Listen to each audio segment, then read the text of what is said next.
probably, is it a strong team, good team tonight? You All guys- teams are good. It's the best teams in the world who are here in America. Right, Johnny, you think? Best teams in the world are here. That's well, we raised the American flag for you guys today. Well, It's quite a historic day. Looks nice out there, doesn't it? Beautiful. Even you agree, right? I think so. Do you agree? No.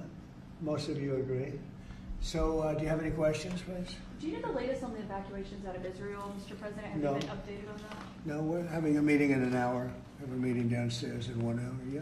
Mr. President, on Iran, if regime change does happen there, if the regime falls, do you have a plan for what you think would happen I there? have a plan for everything, but we'll see what happens. Got a ways to go. They should have, look, they should have made the deal. I had a great deal for them. They should have made that deal. 60 days we talked about it, and in the end they decided not to do it, and now they wish they did it. And they want to meet, but it's, you know, it's a little late to meet, but they want to meet, and they want to come to the White House. They'll even come to the White House. So we'll see. I may do that, but it's a shame it could have been done the easy way. Do you think the regime there could fall? Sure, anything could happen, right? Of that, sure, that could happen.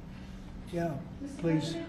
President, the Senate Judiciary Committee is holding a hearing on who exactly was running the White House under Joe Biden. Who do you think that was? I think the auto pen ran the White House. You know, we have an auto pen president before me. I think it's one of the greatest scandals in the history of this country, one of the biggest scandals. He wasn't making a decision.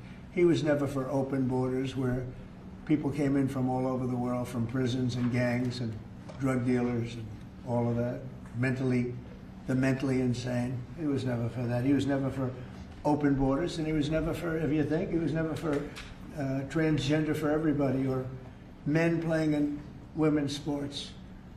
You know, he was never for that. Have you ever had women? Could a woman make your team, fellas? Tell me. You think? You're being nice. What do you think? Think a woman could make the team? General managers, what do you think? Difficult. You don't say it. We have a very good women's team though. We You won do the have, right? championship. But they should be playing with women, right? You know, it's one of those things. One of those things. See, they're very diplomatic. As you're making your decision on Iran, obviously there's been a change from when you were pursuing a diplomatic negotiation. Yeah. Now you seem very open to the idea of potentially taking U.S. action. Obviously you're not going to tell us that. Can you walk us through what contributed to that change, how you got to where you are in making your decision now? Well, I think it started the first night. I mean, you know, that first night was devastating. And it really knocked the one side off, as you know. It was a devastating evening, day.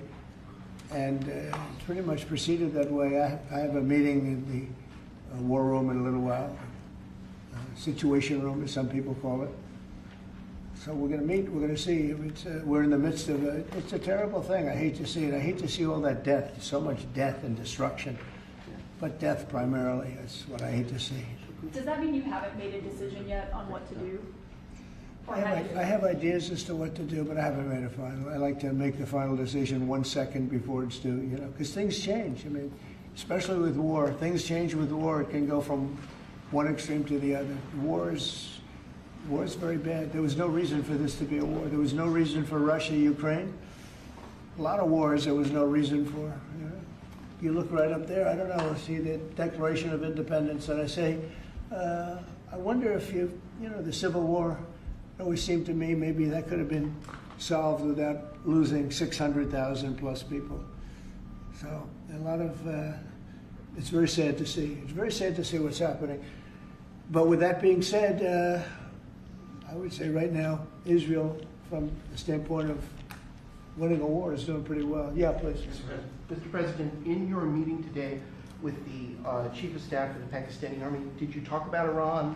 Did that come up? Is there anything you can share from that meeting? Yeah, well, they know Iran very well, better than most. And they're not happy about anything. It's not that they're bad with Israel. They know them both, actually, but they probably, maybe they know Iran better. But they see what's going on, and he agreed with me. The reason I had him here, I wanted to thank him for not going into the war, just, you know, ending the war. And I want to thank, as you know, Prime Minister Modi just left, just a little while ago. just left. And we're working a trade deal with India. We're working a trade deal with Pakistan. And they were both here. But I was with Modi a few weeks ago. He was here, actually. But now we speak to him. And I'm so happy. There was a deal that two smart people, plus, you know, they have people on their staff too, but two very smart people decided not to keep going with that war. That could have been a nuclear war. Those are two nuclear powers, big ones, big nuclear powers, and they decided not. So I was honored to meet him today. And if I can, on FIFA, sir, and for anyone who may want to answer, how has the travel bans from certain countries affected fans maybe coming in for the games, or is that not a consideration Johnny, at all? go ahead. Yeah, no, it's not a concern for us. For the games now in the Club World Cup, everything has been done in a very smooth way. We have an excellent collaboration, of course, with the president, but with the task force in particular. For next year, the World Cup, we have one more year to work, and the learnings that we have this year with the Club World Cup, which is historic, I say this to all the Americans, because it's the first ever Club World Cup, and it's played in the United States of America. So the learnings we'll have for this will apply them next year. And they're largely sold out, so But I don't know. everything is great. I don't think he's too worried about the travel ban. He doesn't know what the travel ban is, I don't think. Johnny, tell me what the travel ban is. He doesn't know what it is. He's largely sold out. Like tonight is totally. I've had friends, they heard about this meeting.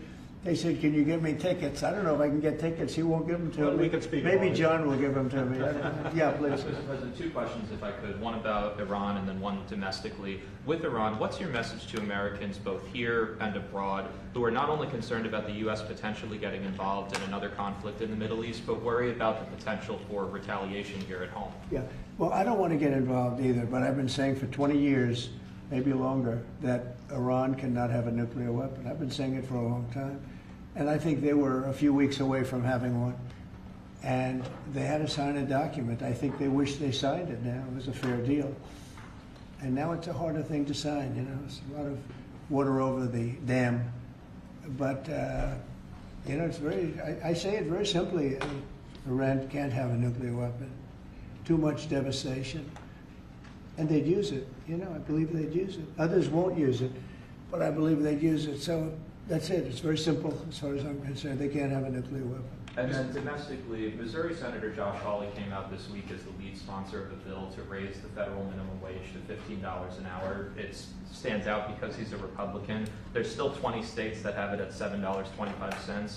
Do you support the legislation or the idea? Well, I of haven't raising- seen it. I'd have to speak to Josh. He's a very good friend of mine. That's interesting that Josh did that. I'm going to have to think about that one.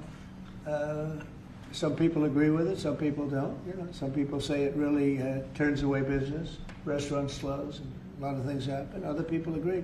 I'd have to speak to Josh. He's a good guy. Did you see the, For the Iran, the possibility of an Iran deal, is the destruction or the dismantling of the Fordow nuclear enrichment center, is that a prerequisite for a deal? Is that a red line for you? No, it's just something that people talk about having. We're the only ones that have the capability to do it, but that doesn't mean I'm going to do it at all. Yeah, we have the best military equipment in the world. You see that with this fight. We have planes that are undetectable, flying around like, you know, nobody's able to see them stealth. You guys want to be stealthy tonight. You know, you can be stealth, you'll never lose, right? But these are incredible planes and weapons. We have the best weapons in the world.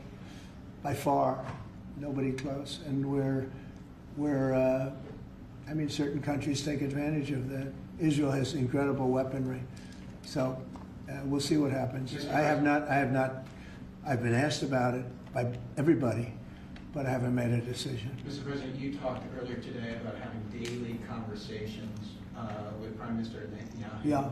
How have those conversations weighed on you in terms of getting more involved? He's been lobbying for the U.S. to get more involved. Has that had an impact in kind of your evolution, sir? Look, we talk, and I'd like to see everything done. I would have preferred having just an agreement, a strong agreement, you know, verifiable agreement. But it was such a shame. They were so close. You know, Iran was very close to signing what would have been a very good agreement for them. And maybe that could still happen, I guess, you know. They do want to come and see us. They want to see me in the White House. That's a big statement. but it's very late. Is it enough of a statement to hold off getting? We're going to see what happens. Look, we're going to see what happens. Ending it as soon as you can would be good. Have you closed the door on meeting with them? No. Okay, so it's still open to them coming here in your Yeah, eyes? I mean, they asked if they could come. We'll see if that happens. And It's not that easy for them to come. They can't get out. You know, they're in Iran, and in one case, the guy wanted to come so badly, but he can't get out because his bombs dropping all over the place. Have you seen the Tucker Carlson, Senator Ted Cruz interview? It seems like this issue on whether or not the United States should strike is kind of dividing a lot of your supporters. No, my supporters are for me. My supporters are America first. They make America great again. My supporters don't want to see Iran have a nuclear weapon. Tucker's a nice guy. He called and apologized the other day because he thought he said things that were a little bit too strong, and I appreciated that. And Ted Cruz is a nice guy. I mean, he's been with me for a long time. I'd say once the race was over, he's been with me ever since, right? But very simple. If they think that it's okay for Iran to have a nuclear weapon, then they should oppose me, but nobody thinks it's okay. People that don't want, I don't want to fight either. I'm not looking to fight. But if it's a choice between fighting and them having a nuclear weapon, you have to do what you have to do. Maybe we won't have to fight. Don't forget, we haven't been fighting. We add a certain amount of genius to everything, but we haven't been fighting at all. Israel's done a very good job of that. But we'll see what happens. The bottom line is they can't have nuclear. And if Ted, I can't imagine that Ted Cruz said it's okay for Iran to have nuclear, including Tucker. I don't think Tucker says it's okay. The problem is then they get themselves into a thing. They don't want them to have nuclear, but then they say, well, we don't want to fight. Well, you're going to have to make a choice because it's possible that you're going to have to fight for them not to have nuclear. And it's interesting because I did ask Tucker, I said, well, are you okay with nuclear weapons being in the hands of Iran? And he sort of didn't like that. He didn't want to really, but he sort of didn't like that. And I said, well, if it's okay with you, then you and I do have a difference. But it's really not okay with him. Therefore, you may have to fight, and maybe it'll end, and maybe it'll end very quickly. But there's no way that you can allow, whether you have to fight or not, you can allow Iran to have a nuclear weapon because the entire world will blow up. I'm not going to let that happen. Mr. President, on the southern border. You had a bit of a row with President Emmanuel Macron of France the other day, the G7 No, it sounded like. he's a nice guy. Look, he said I was going back home to make a ceasefire. Not a ceasefire. We're long beyond ceasefire. And I said, why do you say that? Why would you say ceasefire? It's a bad term to use. Because a ceasefire means like everything's going swimmingly, we'll take a little time off. It's not. We're not looking for a ceasefire. We're looking for a total, complete victory. Again, you know what the victory is. No nuclear weapon. Mr. President. So I thought it was a very badly worded statement by him, and obviously I let him know that. On the southern border, you've had record low numbers for the month of May, 95 apprehensions, 0 releases, compared to that of the previous administration exactly a year ago, more than 60,000 releases. What do you attribute that success to? I like you. Who are you with? Turning Point USA, sir. Well, they're very good. Turning Point. Charlie, very good. That's what I call a good question, fellas. 1 out of 10, John. 1 out of 10, but that's a really good question. No, we had record good numbers on the border. And people are coming in, but they have to come in legally. Like some of these guys behind me, they have to come in legally. And if they come in legally, we want them. They have to say they love America, they love our country. And if they can't say that, we don't want them. Thank you very much. Very nice. Thank you very much, everybody. Thank you, press. Thank you. Thank you, guys. Thank you, guys. Thank you. Thanks. Thank you. Thank you, Mr. President. Thank you very much. Thanks. Nice Pulitzer Prize. Fella, hey, Doug, take a good picture. Thank you, guys. Pulitzer Prize winner. Thank you, guys. New York Times. Can keep Pulitzer. moving. Thank you. The Times is Thank the you, bad guys. part. Thank you, everybody. Keep moving. See you, guys.